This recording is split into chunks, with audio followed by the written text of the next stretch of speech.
এই হরিনাম আর শুদ্ধ করুন আপনার মন, প্রাণ ও হৃদয়কে।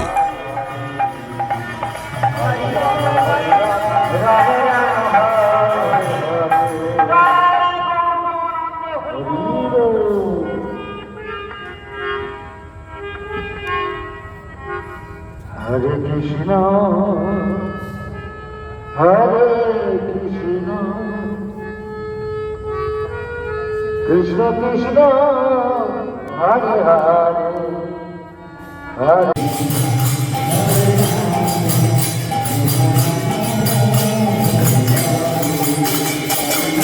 হরে হরে রাম রাম রাম